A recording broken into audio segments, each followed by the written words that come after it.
Assalamu алейкум, урматтуу мекендештер. Биз бүгүн Бишкек шаарынын чыгыш тарабы Көкжар конушу менен Алтын Ордо конушунун ортосундагы могул питомникке келдик.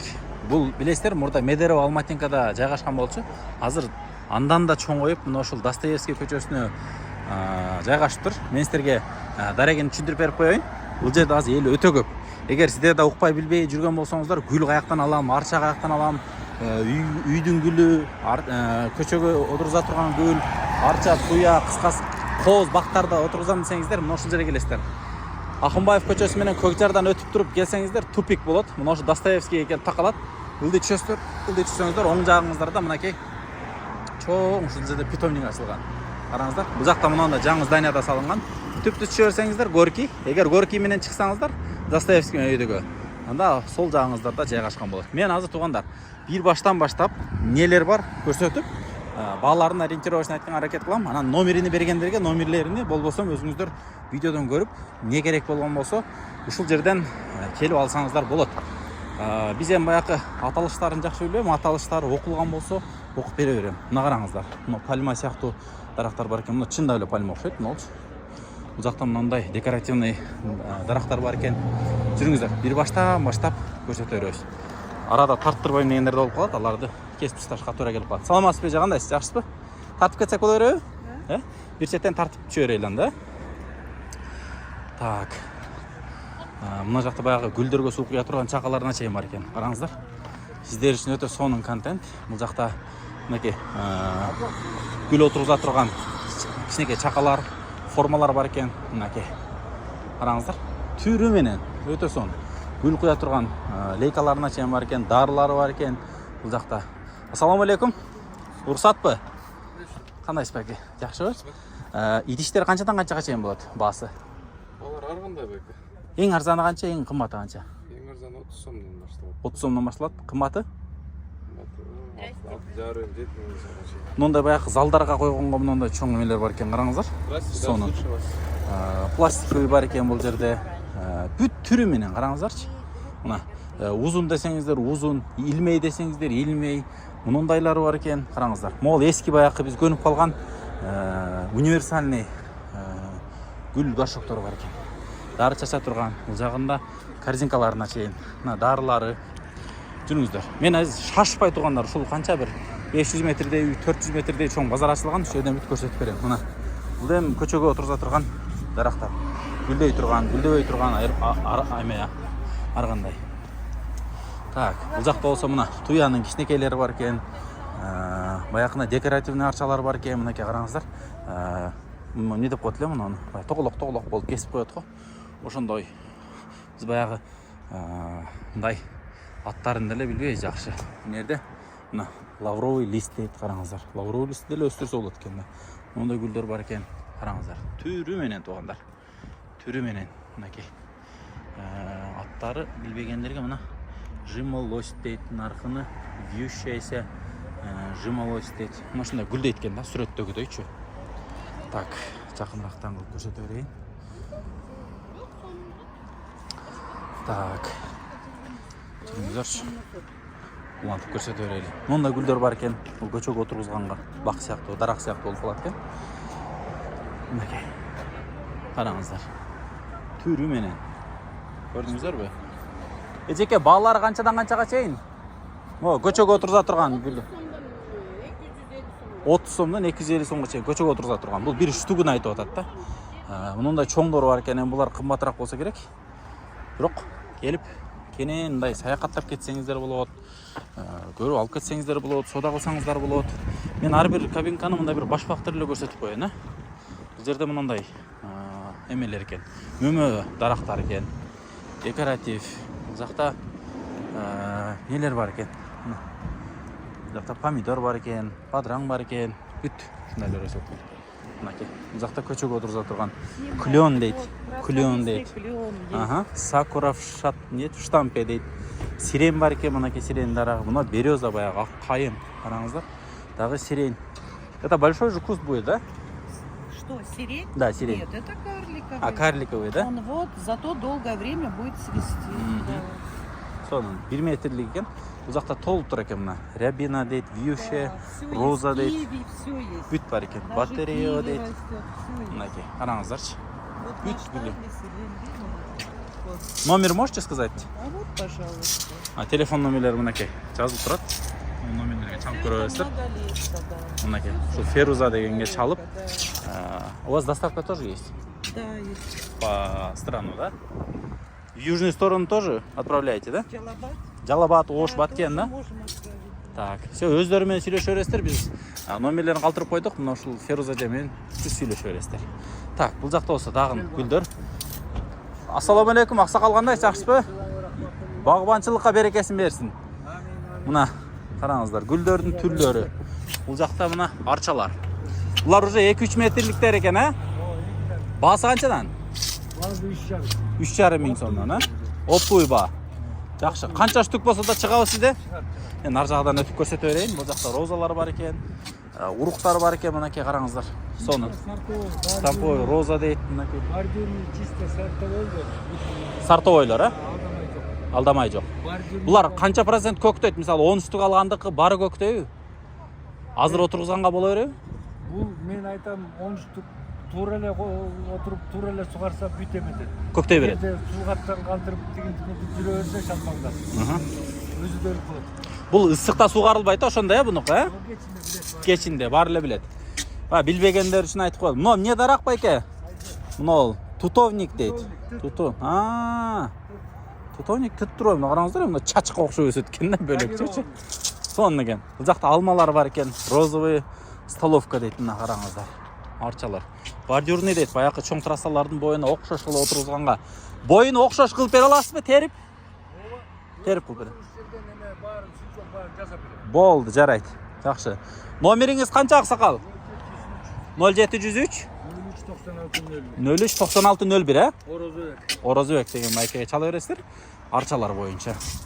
Улантып көрсөтө берели, жүрүңүздөр. Сиздер зериккенче, мен зериккенче тартып көрсөтө беребиз. Так. Бул жакта дагы мына алманын сорттору, шпион персик дейт, семеранка дейт, мына караңыздар. Апорт.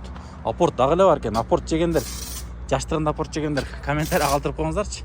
Мен эми жаштыкта ушул ушунчалык бар эле да апортторчу. Азыр бирок көрбөй калдык мына.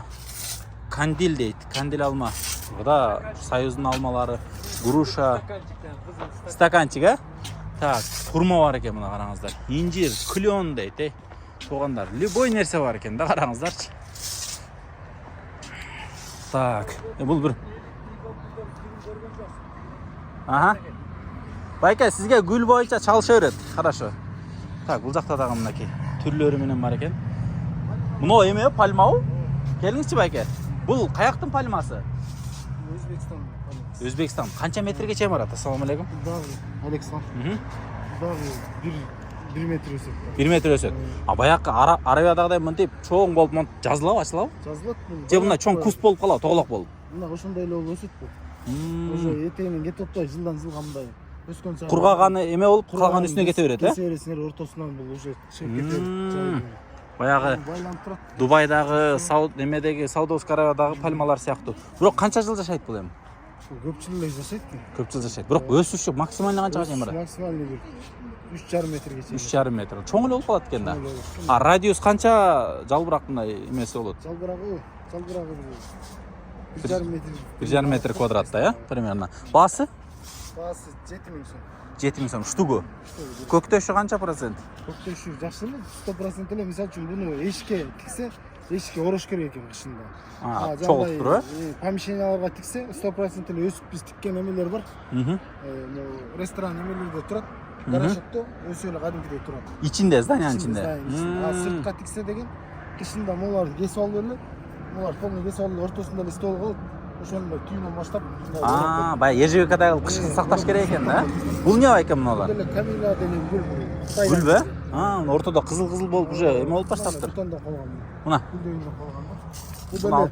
Бул көчөгө эле отургузуп кое берет, э? Огородко эле. Бул көчөгө отургузса, бул дагы кышында түшөт жалбырагы. Жазда кайра чыгат. Эгер муну гаражокко отургузуп, кайра үйгө киргизчи болсо, күздө бул ошо боюнча эле кайра жапжашыл болуп эле өсө берет. Токтогой эле өсө берет. Баасычы булардын? Баасы 7000 сом. 7000 сомдон, а? Бирок ошого жараша вит береби? Ошого жараша вит берет. Витте берет, Ар бир бутондору Mo тоголоктордун ар бири гүлдөйт да. Ар бири гүлдөйт. Бүт мондай жерлеринен бери бүт гүл чыгат. Машалла. Сону экен 7000 сомдон. Бирок мисалы киргенде баягы дарбазадан кирген оң жака 4тү, сол жака 4тү отургузуп койсоңуздар сону болот экен. Порошок менен отургузуп. Азыр эми арча бардыгында бар да, мындай бир необычный пальма, мындайларды отургузсаңыздар болот экен. Бул жакта мына тюльпан беле?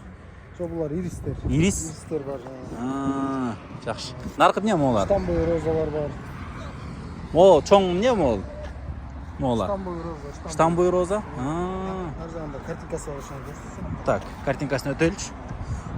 Бул бактай болуп эле кетет экен да мунун түбү. Үстү гүлдөйт да, үстү. Сонун экен. Жиш гүлдөйт экен бул дагы, да? Сиздики канчадан канчага чейин баасы? Баасы булар эң гүлдөрдүн 200 сом, 150 сомдон башталат. Анан 7000, 8000, 100 сом бар, 500 сом бар, ар кандай түрү. Баягы дизайнерлер менен келип деле, мисалы, моунан отурсаң жакшы, бунан отурсаң жакшы десе, бүт чогултуп бере бересиз, э? Номерди айтып коюңуз, телефон номерди. 0702 менен 116687. Так, запись болду. Ошол номерге чалып көрөсүз. Атыңыз ким? Анарбек. Анарбек деген байкеге. Дизайн керек болсо дизайнды жасап беребиз. Мына Албан автонун тушу болуп калат экен. Всё. Ландшафт полный зеленый зона жасай бересиздер, а? Так, бул жакта дагы эмелер экен. Алмалар, мындай арчалар бар экен, караңыздар. Баягындай кичине карликовый арчалар. Так, саламатсызбы эжеке, кандайсыз? Так, бул жакта дагы арчалар, мынакей. Эми баягы окшошкон немелерди бир сире көрсөтүп өтүп кете берели. Бишкек реклама деп. YouTube'дан кирсеңиздер, Instagram. Салам алейкум. Бир тартып көрсөтүп кетели, э? Так, бул жакта дагы дары-дармек гүлдөр бар экен, мындай. Плюш дейт, гортензия, мына караңыздар. Гортензияны көп издейт. Вайгела деген гүл бар экен, мына караңыздар. Мындай. Эми бираз эме болуп калыптыр, сүрөттөр баягы күнгө күйүп калыптыр, бирок мындай. Гүлдү билген эксперттер сиздер дагы комментарий күтөбүз, сиздерден дагы. Жакшы бир комментарияңыздарды жазып коюңуздар. Анан туугандар. Башында айткандай, биз бүгүн Бишкек шаарынын чыгыш тарабындагы Көкжар новостройкасында Достоевский көчөсүнүн боюнда Горький көчөсүнүн өйдөсү Акынбаев көчөсүнүн ылдый болуп калат. Ушул жерде илгерки Медерево көчөсүндөгү гүлдөр жана могул арчалардын уюгу ушул жака питомник көчүптүр. Бир сыйра сиздерге тартып көрсөтүп коелу деп атабыз.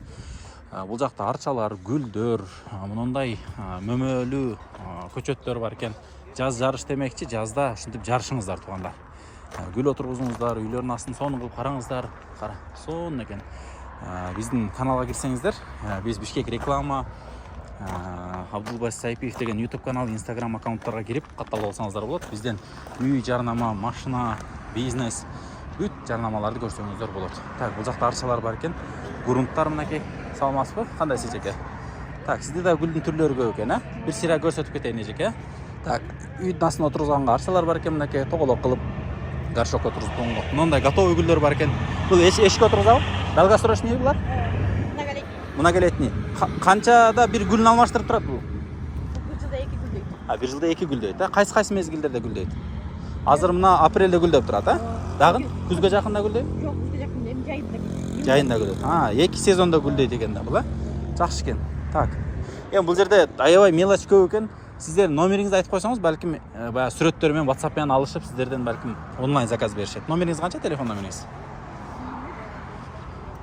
Номериңизди айтып койсоңуз?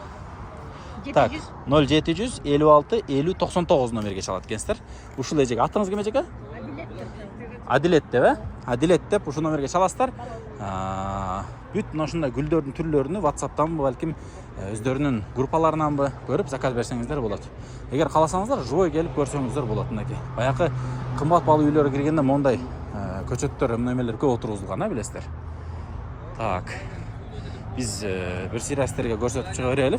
Эгер мына ушул эме кызыктуу болгон болсо, бизге бир лайктан басып, жакшы комментарияңыздарды жазып коюңуздар. Мынакей гүлдөрдүн түрлөрү бар экен туугандар. Гүлдөрдүн түрлөрү, арчалар бар экен, асма төбөктөр бар экен бул жагында. Бул жакта мөмө жемиштүү мындай эмелер бар экен. Жүзүм, бул жагында груша бар экен, слива, мындай смородина бар экен, карасы, кызылы, сирень дейт. Сиренин уже сезону өтүп барат. Бирок сирень үйгө отургузуп койсоңуздар, аябай жайкысын, жазгысын, жыты сонун болот. Арчаларыңыз канчадан эже? 6000ден, 1,5 метровый. Мына тегиз экен. Үйдүн астына отургузганга сонун. көчөт тарапта башка жака отургузсаңыздар болот. Бул жакта деле мынакей бүт көчөттөр. Силерге кайталанбаган контенттерди көрсөткөнгө аракет кылайлы. Бул жакта дагы бүт көчөттөр бар экен. Мынакей бул жерде тамырлар турат, роза гүлдөр бар экен. Мынакей гибискус дейт бул жерде. Мынакей караңыздар. Мойда розалар бар экен. Так. Саламатсызбы, кандайсыз? Жакшысызбы? Так, инжир бар экен бул жерде караңыздар. Ромашка бар экен. Мына бүт гүлдөрдүн түрлөрү. Кызыксаңыздар, келип Бишкек шаарынын чыгыш тарабы Көкжардын Достоевский көчөсүндө. Достоевскийге келип эле жолдун боюнда ушул жерде чоң жерде питомник, мынтип навестер жабылган, сеткалар жабылган. Келсеңиздер кантип отургузат, дары кандай берет, бүт силерге үйрөтүп, көрсөтүп, бүт кылып берет. Бул жерде бүт эжелер, жакшы билген эжелер иштейт. Мынакей. Мына эмне деген гүл эжеке? Аябай сонун көп жылдык эже. Мында рядтик болсоңуз укмуш көбөйт, укмуш сонун. Монтип розовый болуп өсөт экен да бул, караңыздарчы. Жок, мындай сирени болот. Сиреневый цвет, да? Мында бөлүп тип болсоңуз. Бул жерде малина көчөттөрү бар экен, туугандар, караңыздарчы. Бул жерде мына фундук бар экен. Көрдүңүздөрбү? Мынакей. Мында аэропорт ушул эле бойдон болот. Өтүп кетейин, эжеке. Баасы канчадан канчага чейин эжесиздики? 200 сомдон өйдө башталат, Канчага чейин? Эң чоң көчөттөрүңүзчү? 1000 чейин 1200 алгандай. Так, мынауңуз канча эжеке? 1000 сом. 1000 сом, бир өз, Бул гүлдөбөйт, бирок. Иә. Так. Улантайлы. Бул жакта мына караңыздарчы. Ой, сонун го. Мына. Гүлдөр, мындай гүлдөр бар экен. Жана bunday да көрбөдүк элек да. Аттары. Эжеке, мунун аты кандай? Как называется? Нет, вот эти. Барбарисы, да? Меня же снимают, да? Нет. Цветы снимаем эти. Так, бул жакта пальма бар экен. Вот это что? Это сирень. Сирень, да? Это кусты. Цены почем у вас? Ниже, чем на базаре. Ниже чем. Номер можете, телефон номер сказать? Зачем? Ну, для заказа, может, для онлайн заказа. Мы же на рекламу снимаем. Телефон номер скажите. Да? 0708 708 01 17 33. 01 17 33 01 17 33 дейт. Да? Все сказали. Так, бул жакта дагы мынакей гүлдөр башталды. Бул жакта мындай гүлдөр бар экен. Эр баягы үйлөрдө мынтип демелерди өстүрөт эле. Так. Здрасте. Опять мы. Так. Мой эжелерде аябай гүл түрлөрү көп. Караңыздарчы. Мынакей. Мына. Караңыздар. Ой, түрлөрү муну мындай токой болуп кете турган гүлдөр бар экен. Мындай асма гүлдөр бар экен. Кысасы үйгө, көчөгө эккенге бүт гүлдөрдүн түрлөрү бар экен. Муну караңыздар. Мына гүлдөрдү. Машалла.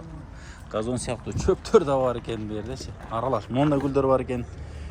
Слива бар экен, малина бар экен, карагат бар экен, ежевика бар экен. Мындай гүлдөрдүн түрлөрү бар экен. Караңыздар. Карасаңыздар, сонун келип. Здрасте. У вас вот один. Что стоит вот это? И перец 500 и 600. 500 это вот эта баночка, да? Да, вон тот 600, который фиолетовый. Побольше, да? Ну, 500 Это грамм, 500. Многолетний. Это как бы мини-кустарник получается. Ага. И зимой он остается с листьями.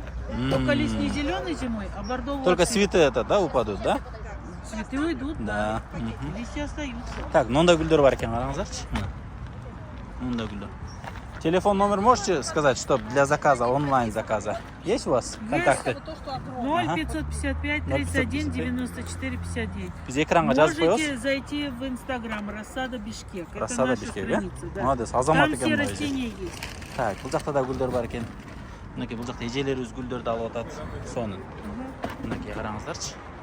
Рассада Бишкек деп Инстаграмга да кирип көрсөңүздөр болот экен. Ошол жактан бүт эме кылып алсаңыздар болот экен. Мына гүлдөрдү караңыздарчы. Машалла. Сонун. Кыскасы үйдүн көркүн ача турган гүлдөр ушул жерде экен. Так, эми гүлдөрдүн түрлөрү көп экен туугандар. Мен мына бул жактагы чоң көчөттөр жака өтөйүнчү. Бул жакта сонун баягы ландшафтка жосонбай дизайнерлер көп издеген арчалар бар жак бар экен. Ошол жакта биз силерге көрсөтөйүн. Бул жерде бүт гүлдөр уже кайталанып атат. Саламатсызбы эжеке? Кандайсыз? Биз бүт реклама кылып аттык элек. Мына жерлердичи. Местаңыздар алмашкан турбайбы, Медеровадан бул жака. Биз Бишкек реклама деген YouTube каналдан О, баштан аяк бир тартып көрсөтүп коелу деп атабыз да. Гүлдөрүңүз канча сомдон канча сомго чейин эжеке? 30 сомдон 2,5 сомго чейин бул штугу. Штугу. Бул баягы сортуна жараша, гүлүнө жараша. Молар 1 жылдык болсо керек, а? Молар 1 жылдыктар, а? Так. Менен мына клематисы дейт. Мында гүлдөр бар экен. Караңыздарчы. Сонун. Так. Улантып көрсөтөлү. Сирен бар экен. Сирен дейт. Калированная дейт. Сирен, но обычный сирен экен. Так. Мындакта дагы мынакей көчөттөр. Арчалар. Мынакей. Так. Өтүп кетели. Мына баягы көрсөтүп аткан неме? Кызыл кытайский гүл деп аткан. Мына канчадан өзү бирөөсү? 6000ден, а? Мына жакта баягы роза. Не деген роза эле жема аты? Штампой. Штампой роза. Бул баягы өйдө бол бакка окшоп туруп гүлдөй турган, а? Мына гүлдөрү караңыздарчы, тобо. Сүрөттөн эле көрө турган гүлдөр го мына алар. Эбей сонун экен. Булар штучный сатылат эже? Штучный. Сонда мына бир штук, э, монсы, э? Ушунчу. 100 сом. Бул көчөгө эле отургузуп кое берет, э? А ысыкачы, мисалы, күзгө чейин туруп береби? Күзгө бул 2 жылдыктар. А бул 2 жылдыктар, а? Буларчы 1 жылдыкпы? Ирани комнатный. А, комнатный молар, а? Комнатный, карликтер. Комнатныйлар шашпай татып берейинчи эжеке, э, мыналарды. Булар канчалыкка чейин чоңоёт? Эми же могул чоңдор ушуларбы? Карлик 2 эле бой гүлдөр. Бирок гүлдөшүн караңыздар мына. Могу жерден бир 5-6 гүлдөп атыптыр. Бул жагынан 5-6 ылдыйынан гүлдөп атат. Канча сом эжеке мунусу? 200 сом. Дыйкан базарда өзү арзан да. Чем магазинге карагандачы. Дыйкан базарга келип эле ушул жерден бүт гүлдөрдүн түрүн алып кетсеңиздер болот. Мынакей. Телефон номериңиздерди айтып коесуздарбы эжеке? Заказга. 0700 077 37 36 Биз жазып коебуз, а? Так, улантабыз туугандар. Улантабыз. Бул жакта деле ошондой комнатный гүлдөр. Мынакей. Телефон номери 0702 93 14 84 номерине чалсаңыздар болот. Касиет дейт аты. Ушундай гүлдөрдү, мындай декоративный эмелерди, кичинекей көчөктөрдү алсаңыздар болот экен. Караңыздар. Айва японский дейт мына караңыздарчы. Айва японский. Мол алмабы эжеке айва? Көчөттүн аты эле айва, э? Мөмө түшүн береби бул, э? Так. Молар гүлдөйбү? Мына. Вегела деген гүл экен. Ушинтип кызыл болуп гүлдөйт экен. Караңыздарчы. Многолетний. Булар, э? Бу чоңдору канчадан? 1,5 миң сом. Булар канча күндөн кийин гүлдөйт эже примерно? Же сезону кайсы вакытта? Мына уже бутон набирать этип башташты, көрдүңбү? Мына. Булар уже майдын баштарында, где-то 5-теринде уже жакшы гүл ачып калат. Жакшы, сонун. Эм-банк номериңизди айтып койдук тияктагы. Ошого байланыша берет деже, эсиче заказ боло турган болсо. Онлайнда сата бересиздерби, мисалы? Жок, бизде онлайн жок. Жөнөтүп жиберүүчү? Звонить этип салып десе салып беребиз. Ошондо онлайн ошол да. Так, бул жакта мына караңыздар. Мындайлар бар экен, баягы Көлөкөнүкү. Көлөкөнүкү баягы шагыл таштардын арасына монтип декоративный кылып эгип койгонго. Бул баягы ландшафтка кетет да булар эжеке. Дизайн көлөкөгө кете тургандар да. Көлөкөгө. Хоста, бузульник дегендер бар тоже. Бул да гүлдөйт турбайбы? Бул гүлдөйт, еще чоң объем набирает булар да. Бул гейхера. Булардын баары краснолистный, темнолистныйлар да. Анан гортензиянын актары бар, шаровидный. Молар, э? Гортензия. Ушу гортензияны көп айтышып калышат. Бул дагы баягы огородко аябай сонун вид берет, э, бул гортензия. Бирок менде жалаң эле агы. Гортензия канча түрү? Розовый да бар бунун? Негизи бул жерде бар, бирок менде агы эле. Агы эле бар, э? Метелчатый, кызыл, көк, розовый бүт эле бар. Молар эмне эжеке? Булар болсо тоже декоративный. Гүлдөйбү? Плотник деп коет. Гүлдөйт, бирок гүлү Тез гүлү болот. 15 күндөй. 15 күн, Так жалбырагы менен бааланат. Мына гүлдөрүн караңыздар. Өзү ушундай мындай бардовый сыяктуу цветтер. Сары болот бетинде. Мынакей. Караңыздар. Сонун экен. Мына спирия тоже гүлгө. Кончиктери кызыл, сары ушундай болот да. Сонун болот. Мына кызыл. Бул жерлери кызыл болуп, ортолору жашыл кийинсе саргарып кетет экен да булар, а? Бирок баягы күнгө күйүп калганга окшош болуп калат экен, бирок, э? Сары кайыт да ушундай. Сонун экен. Так, бул жакта 1 жылдыктар, э? жерде уже 1 жылдықтар бар. О, көп жылдық. Көп жылдық, а? Бұл байларды низкорослый. Жақта декоративтер. Бұлардың бағалары қаншадан қаншаға шейін барады? Туялар уже biraz бүтіп отат. Бұларды арзанный беріп отам 500-ден. Емелер болса 1,5-да. Оның аты не леже? Самшит. Самшит. Ушының аты. Декоративный кусты өлі қоям да. Самшит. Бұлар болса берескілет. Бұларды 700-ден беріп. Бұл ақ жашыл болу ушындай болу, е? Өз ушындай көстір. Қараңыздаршы. Құдайдың құдіретіне. Мо вит аябай. Бұл чоңды мондай болу, чоңой бұл деле. Чоңой ва. Анан онда барбаристер. Барбарис, е? Тоже декоратив. Жақсы. Номеріңізді жазып қойдық, жеке. Хорошо. Есече онлайн алдырауыз дей тұрған болса, алыстағылар келе албайды, видеодан көріп, WhatsApp-мен байланыша ала береді сіздерден. Так, емі туғандар мына Арча базарға келді. Қараңыздар. Менің бойым 1,78, менен да чоң кем олчы. 1,80 де екен мына. 1,80 олар уже 2,5 метрліктер. Жүріңіздерші, бисмилля деп өтіп көрсете өрейін. Так. Мына, ой, жап-жашыл. Соны бір, мына бір, андай, ешке кіріп кеткенде болады кезін да. Машалла. Мына, үйіңіздерді жашылдандырыңыздар, туғандар. Қараңыздаршы, соны. О жақта мұндай баяқы қызыл гүлдердің чоңдары бар екен. Мұны арчаларды қараңыздар. Машалла. Мұны қараңыздаршы. Соның арчалар бар екен. Ондай баяқы, не деп қойды? Қарағай дейбілі, қарағай сияқты арчалар бар екен. Мұны қараңыздар. Витті қараңыздаршы, соның. Мұндай декоративныйлар бар екен, туялар бар екен. Мұнылар арча, жиш болып. Аябай чоң болсақ. Ұзындарын қараңыз, 3 метрге шейін барып қалып тұр, нар жақта. Мондай винтообразныйлар бар екен, айланып түшкендер. Мондайлар бар екен, кейін аябай мол витті соның береді да. Аттарын білбейтін, бірақ моны қараңыздар. Бұл жағы полный жылаңа шығады екен.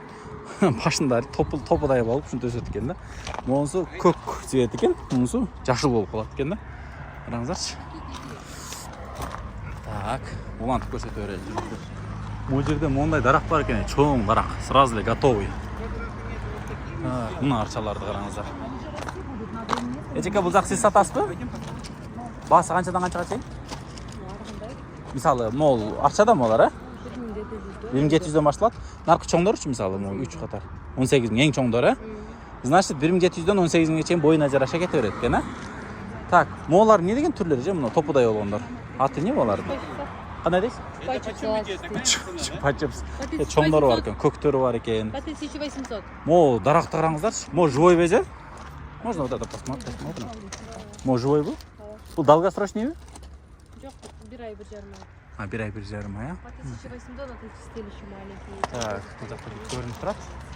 Можно, да? Да, Спасибо. Мо құлап қалып тұр да. Шамал жығып қойып тұр. Так, бұл жақта қараңыздар, мұны. Молар қараңыздаршы. Емін кейбіріңіздер қолыңыздар бошовай келе албайтсаңыздар, молар тұрғызып қоялы. Құлап қалып тұр. Құлап қалып тұр молары шамалға.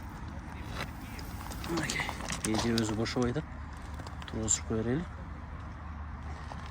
Так, бисмилля. Чоң дарақтар екен, молар бір 2 метр, 3 метрге чейін бар екен, қараңыздаршы. Ой. Мынан башы оғып кетіп атыптыр. Так. Қараңыздар ұзындығын, Негізінде готовый нәрсе, соның көрінеді, әтшінде. Қараңыздаршы. Готовый нәрсе, соның көрінеді. Мұнаны қараңыздар. Көзіңді бір башқаша бір гипноз қылып қоя тұрған. Өсімді екен. Так, улантып көрсете өрелі. Біз улантып өрелі тұрғанда. Biz ulantып көрсете өрөз. Моғда құлақ қалып тұр. Мұны тез қойылы. Башы ор тұрбай. Так. Мұндай гүлдер бар екен. Мұны чупа-чупс арчаларды қараңыздар. Асты еш текесі жоқ. Үстінде ле гүлдеп тұр. Так, мұны құлап қалып тұр. Мұны қараңыздар. Мұны аз тұрғызғанымды. Бөлек чеке. Мұныларды қараңыздар. Аттарын айта албайтам, бірақ аябай қоғыз дарақтар екен. Так, бұл жақта винтообразный чоң арчалар кетіп өтеді. Қараңыздар. Машалла. Бұларды көрсетіп берелі. Нолар не келе жеке? Нолар. Обзорная лента. Не қылғанға? Катар жазам. Газон менен. Мына.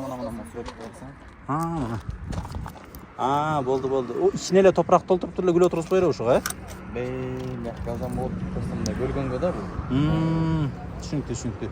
Мунун ичине бөлөк нерсе отургузганга баягы тоголок кылып бөлүп алат экен да, атайын, э? Так. Көрсөтө берели, жүрүңүздөр эми. Дары-дармектер мынакей. Элитный сорта голландских роз дейт мына. Голландский розалар экен. Могу жерде бүт роза гүлдөр. Караңыздар. Туугандар. Биз бүгүн эмеге келдик. Бишкек шаарынын чыгыш тарабындагы арча, гүл, кыскасы питомник да бул жерде бүт ушул ландшафтка, дизайнга аябай сонун мына ушундай арчалар, гүлдөр, долгосрочный, бир жылдык гүлдөрдүн катарына келдик. Өтүп кетсек болобу, э? Бирок аябай узак турбай дагы, бул жерде арчалар отургузулар экен, караңыздар, даяр. Бул жерде жарым метрден баштап 1,5-2 метр, 3 метрге чейинки арчалар бар экен. Так, бул жерде мындай көк арчалар бар экен, караңыздарчы. Сонун. Ландшафт аябай сонун. Ноларды караңыздар. Номерди айтып койбойсуңарбы, дос? Онлайн заказга, э? Номериңизди айтып койсоңуз. 0708 94 2006, э? Ушулар сиздердики да полный, э? Буларды канча штук болсо деле Кыргызстан боюнча жеткирип бере бересиздер, э? Ушул номерлерге чалыңыздар, калганы WhatsApp'тан кенен сүйлөшсөңүздөр болот. Любой сортунан, любой боюну WhatsApp'тан жөнөттүрүп, көрүп, анан консультациясын алып отургузсаңыздар болот экен. Так, бул жакта мынакей арчалар. Бул жакта мындай гүлдөр бар экен, караңыздар. Өтө сонун. Караңыздарчы. Туугандар, аябай сонун. Нол чындап мындай даяр, готовый жерге келсең бөлөкчө көрүнөт экен, чындап. Нол эмелерчи. Аябай сонун көрүнөт экен. Так, улантабыз Бишкек шаарынын чыгыш тарабы, Достоевский көчөсүндө турабыз. Үйдө тараптан Акунбаев көчөсү менен түшүп келсеңиздер, оң тарабыңыздарда бүт ушул питомникти көрөсүздөр. Жарымысына чейин мына жакта гүлдөр бар экен. Бул жагы уже чоң көчөттөр, бул жагда чоң арчаларга чейин. Азыр эми биз чоң гигант арчаларга өтүп баратабыз.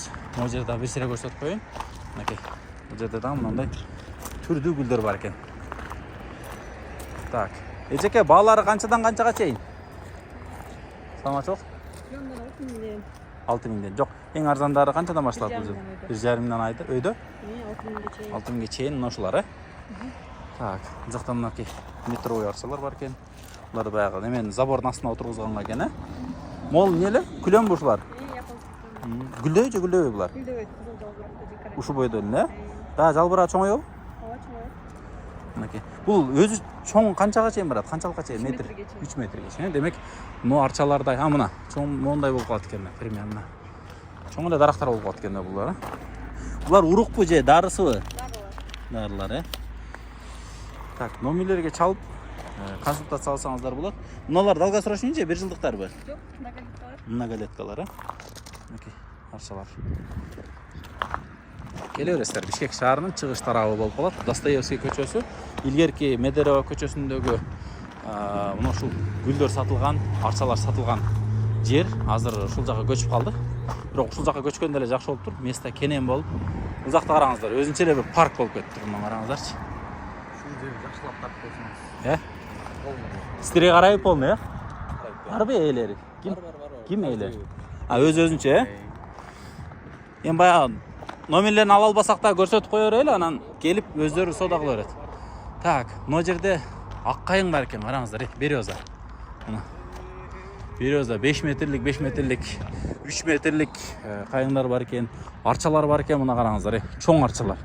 Муну караңыздар, 4-5 метрлик арчалар бар экен. Баягы муз светте, көк светтеги арчалар. Булар өзүнчө эле бир эме го мындай. Бак болуп калыптыр, шаар болуп, караңыздарчы. Машинамен келет экенсиздер. Каалаганын манипулятор менен жүктөп алып барып отургуза бересиздер. Түрү көп экен. Муну баягы астыны карабасаң баягы уже отургузулган, өсүп калган бир бактын арасына келгендей эле болуп калат экенсиң да. Туугандар, телефон номерлерге биз айткан номерлерге чалып байланышып көрүңүздөр. Гүлдөр боюнча биз видеолордо номерлерин дагы айтып койдук. Кээ бир бергиси келгендердикини, анан бергиси келбегендердикини айткан жокпуз. Бирок живой келгенге баары деле жетпейт. Бул жерде арчанын, негизинде ушундай көчөттөрдүн, бак дарактардын түрлөрү көп экен. Ассаламу алейкум. Кичине реклама жасап жүргөнбүз. Бул жакты токой кылып коюпсуздар го байке, Токой кылдык, токой. Сонун болуп тур. Сизге карайбы бул арчалар? Канчадан канчага чейин баалары? Же метро эсептелеби? 30-35. Могу канча мисалы могу 4 метр бар экен, 5 метрде, 70 миңби? Ушунусу. Канча метр чыгат могу?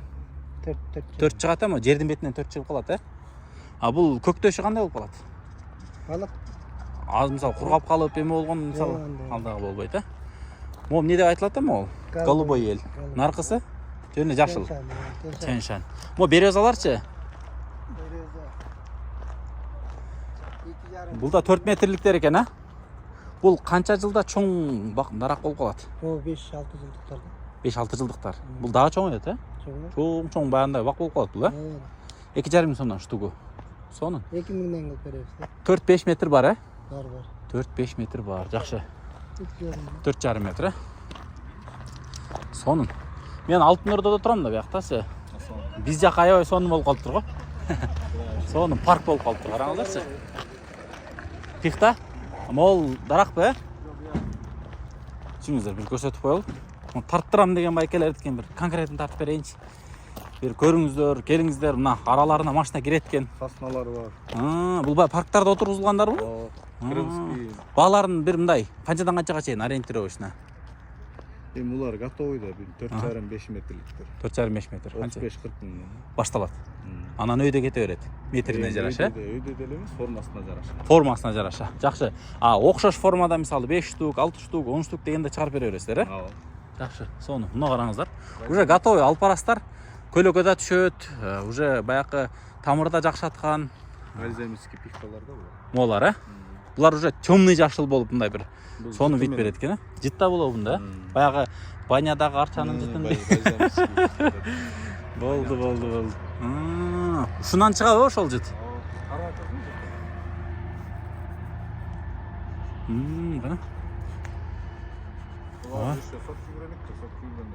Бул эми баягы суу жеш керек, еще жерге отуруш керек деңиз, Жакшы.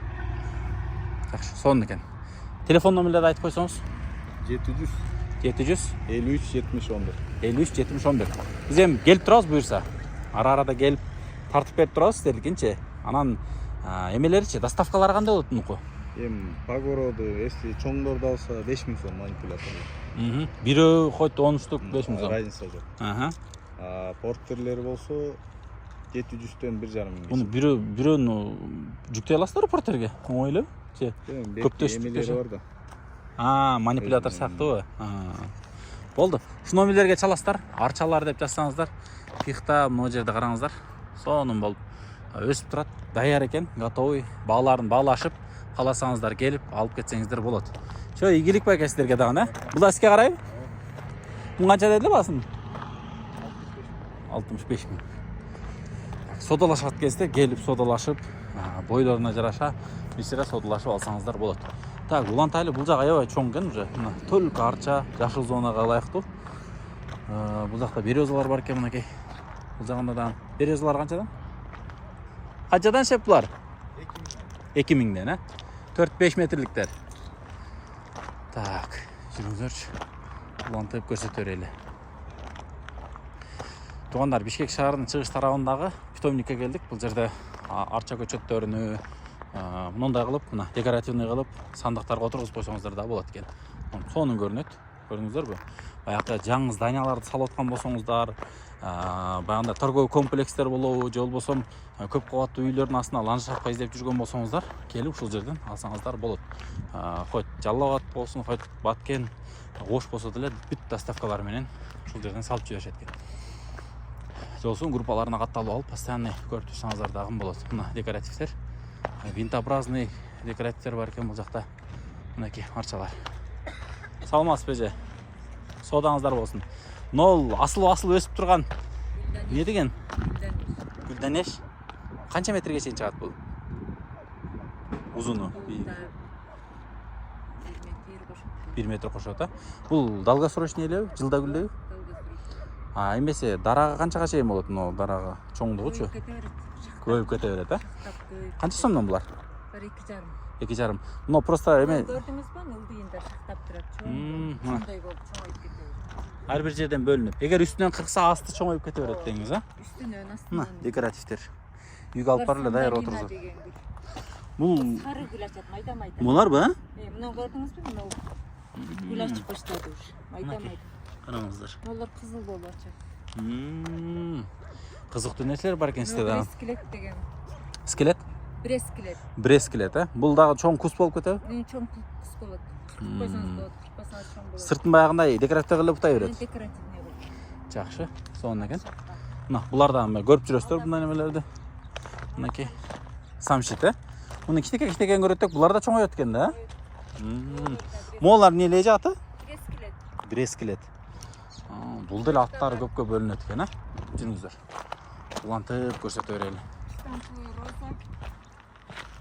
Бул баягы дарак болуп роза өсө турган, а? Гүл болмот, түт. Роза. Бул баягы жерге дарак болуп тургандан кийин гүлдөп кетет да баягы, а? Бул түт. Түт. Даяр экен, а, уже бул. Даяр болуп калды. 7-8 стволу бар экен жанында. Үстүнөн да шап түшөт ылдый карап. Ну, туттары уже. Мына уже мөмөсү менен экен, э, туугандар. Түт уже. Бооз мал алгандай эле болот экен, да. Сразу алып барып гүлдөп, ошо жылы жеп башташат экен да. Ооба. Мынакей мындай гүлдөр бар экен. Гибискус гүл. Баалары канчадан же мыналардын? Алар 1000 сом. 1000 сом. Ушинтип өрүлүп өскөнбү бул, э? Ооба. 3 цвет ачат. 3 цвет. Аябай кооз болот экен да. Бул Так. декоративный писариди деген. Слива Мындай болот. писарди дейт. Мынакей. Саңыздар глобус болуп калат. Бул да жиш өсөт. Ооба, жиш. Номериңизди айтып коебузбу, же? Телефон номериңизди. Онлайн заказ бергенгечи. Номериңизди айтып койсоңуз. 8'de biraz sen номер. Аха. 508 Аха. 25 25 89 91. 89 91, а? Бишкек шаарында чыгыш тарабында Көкжар конушунун чыгыш тарабы Достоевский көчөсүндө ушу эжелерге чалып заказ берсеңиздер болот. Ушу видеодо көрсөткөн гүлдөрдөн, декоратив эмелерден силерге салып жиберет. Так, бул жакта эмнелер бар экен? Салам алейкум. Татып көрсөтүп коелу, байке. Так, бул жерде дагы мындай сонун гүлдөр бар экен. Караңыздарчы. Туугандар, мына видеодон мындай цветтери точный билинбеши мүмкүн да, баягы камера точно алып бере албашы мүмкүн, бирок живой өтө сонун, көзүң кубана турган бир цветтерди Алла Тааланын бир кудурети, караңыздарчы. Машалла. Мына бир 1,70-1,60 арчалар бар экен. Бул жагында мындай уже гүлдөп баштаптыр, мына караңыздар, мына ак гүл, бул жиш гүлдөйт экен мына болчу. Аппак эле болуп жатып калат экен. Мындай серендер бар экен, ак серендери. Туугандар. Сонун экен, мындай көзүң күйө турган сонун. Сонун гүлдөр бар экен. Канчадан башталат байке? Булар домашний же көчөнүкү? Көчөнүкү да бул. Көчөнүкү булар, а? Домашний жакта бизде. Булар канча сомдон башталат? Бир көчөтү канчага чейин? Бир көчөт 500 сомдон башталып, Жо, мына ортодогуларды айтсаңыз. ортодогулар 500 сомдон башталып 2,5 сомго чейин. 2,5 сомго чейин бир көчөт, э? Сортуна, чоң, кичинекейсине жараша. Телефон номерди айтып койсоңуз? 702 23 01 92. 072 23 01 92. 23 01 92. Ушу номерлерге чаласыздар. Бул жактан ушундай гүлдөрдү даже WhatsApp'тан кенен сүйлөшсө болот да, мисалы бүт өзүңүз видео обзор таштап кое бересиз да, туурабы? Өзүбүздө консультация беребиз. Консультация берип, кантип отургузат, не кылып карайт полный, э? Так, могунун аты эмне деп коет байке? Бул бонсай. Бонсай. Баягы Кипарис аризонский деп айтылат. баягы эмеде животный мирде ушундай дарактар боло берет эле го. Үйгө отургузуп койсо сонун көрүнөт экен. Бул баягы голубой элдин цветине окшоп кетет экен, а? Жетиде окумуш да. Но дагы аябай сонун экен, караңыздар. Камера точный цветти бербеши мүмкүн туугандар, бирок живой аябай сонун экен. Так, ийгилик ишиңиздерге. Биз улантып берели. Так, бул жакта болсо березалар бар экен, бул жакта арчалар. Аябай сонун выпуск болду туугандар. Мага өзүмө да жагып атат. Негизи мындай шаардагы тургундарды айтат элек. Келип, мындай бир көрсөңүздөр. Мой жене менен тартып коет. Уруксат же тартып койсок, а? Мында чупа-чупстар бар экен, караңыздар. Могул бир 2,5 метрге жакын высотадагы уже чупа-чупстар, караңыздар. Боёгу көрүнүп калган. Могу жакта уже чупа-чупс эмес, жүзүм болуп кетиптир го мынасы уже, а? Мына караңыздар. Топудай болуп сонун. Баасы канча же мына чоңдун? 85 миң, а? Мына чупа-чупстарыңызчы? 20 миң, 18 миң, а? Европейский был. Европейскийби? Да, следующий голубой елка. Бул чоңойбойт, ушундай эле декоративный, а? Муналар деле ошолбу? Да. Мына караңыздарчы. Бою бир 1 метрге жакын. кичинекиктери бар экен. Булар канчадан баалары же? 18 18 миңден, а? Так, бир сыйра көрсөтө берели. Так, бул жерде мына даяр уже асып кое турган гүлдөр бар экен. Мына аты эмне? Это гортензия. Гортензия, арчалар бар экен. Бул жерде мынакей жерде да гүлдөр жүрөт. Монда декоративный арчалар бар экен, кичинекей. Чупа-чупстун кичинекейлери бар экен. Мол, эмне аты? Сосна. Жаман нежный. Нежный аялдардын үйүндө турушат да. Баягы биздеги сая турган арча андай эмес, була? Жок. Бул мында кылсаң титирейт го жөнү, карасаң. Постоянно болбойт. Аябайсың. Живый бирок нежный. Канча жылдык мол? Бир 7-8 жыл бар. 7-8 жыл болуп калган, а? Канча баасы? 18 миң. 18 миң. Бирок действительно мындай эксклюзивный вариант десе да болот экен да, мындай постоянно эле көрө бере турган. Булар дагы жакшы, Ага. Себеби полутен өсөт. Бул ширину кетпейт, а? Только үстүнө кетет, а? Узкий кетет ушундай. Канча метрге чейин барат? 20 см. Могу жагы быйыл сиздин Быйыл могу, бул жагы. 20 см өсөт. Аябай. Баасы? 9 миң сом. 9 миң сом. Анан Не дедиңиз атын? жазылып турат ошол жерде. А эти тисы в какую цену? Тих. Тисы в какую цену? 9 миң. Так, бул жакта дагы мынакей штамбой розалар бар экен. Мынакей. Эчеке телефон номериңизди айтып койсоңуз, сиздики европейский эмелер бар экен, көчөттөрү? 0500 0500 95 95 80. 70-80, а? Биз ландшафтный дизайнербиз. Чоң yo'llar бар. Ландшафт жасайбыз. Мисалы чоң объекттердин да бүт ландшафттарын бүт жасап бере бересиздер, э? Ошондой услугаларды көрсөтүп бере бересиздер. Ооба, бүт бар. Ушул номерге кайрылса, Аха. бүт Шаар ичинде, э? Бишкек шаар. Жок, любой жерде жетобозго бара беребиз. Көчөтүңүздөрдү алып барып бүт отургузуп, бүт автополифтерине чейин коюп бере бересиздер. Муналарды караңыздар, даяр. Көрдүңүздөрбү? Аябай сонун. Бишкек шаарынын чыгыш тарабындагы биз ушул муналар, э? Шаровидные булар, неме, штамбовый деп коет. Бул кийин өскөндөн толуктоп коебу? Толук. Аябай постоянно кездешпейт, инаңда гана кездешет. Бул шаровидкасы да, япон. Так, биз Бишкек шаарынын чыгыш тарабындагы мына ушул питомникке келдик. Питомник десек туура болот эже, э? Питомник мына ушундай гүл, арча, декоративный өсүм немелерди көчөттөрдө отыргуза турган. Бүт гүлдөр тапса болот. Так, ушул номерге азыркы эже айткан номерге байланышасыздар. Дагы бир айтып койсоңуз же номериңизди.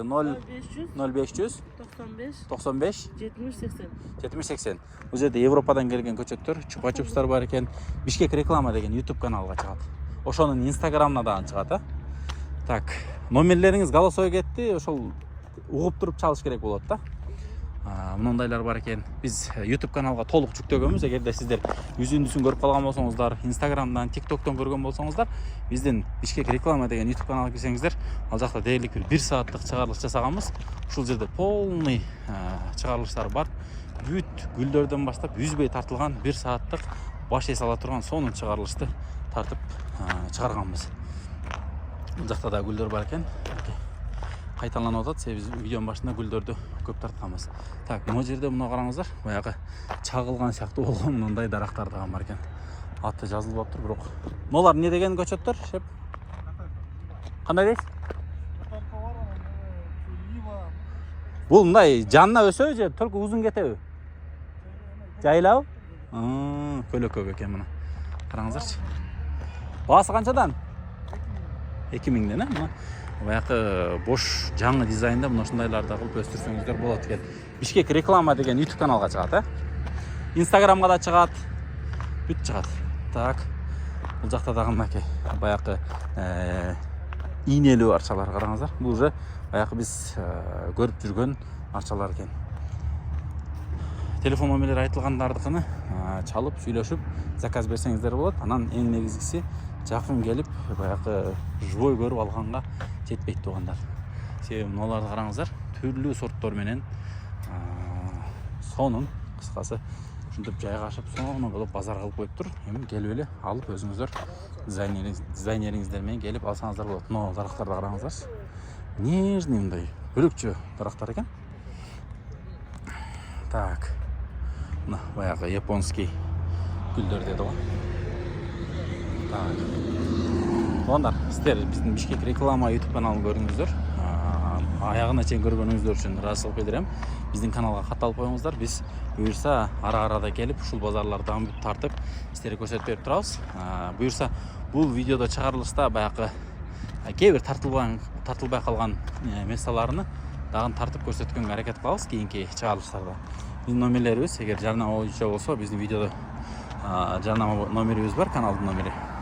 Чалып байланышып жарнама берсеңиздер дагы болот. Эгерде ландшафт кызматы болсо, озеленение болобу, кандай бир кызматтар керек болгон болсо, ошолорду биз жарнама кылып беребиз, каналга чыгарып беребиз. Индивидуально жасаган жумуштарыңыздарды кошо чалып байланышсаңыздар болот. Телефон номерибиз 0709 00 04 44 номери.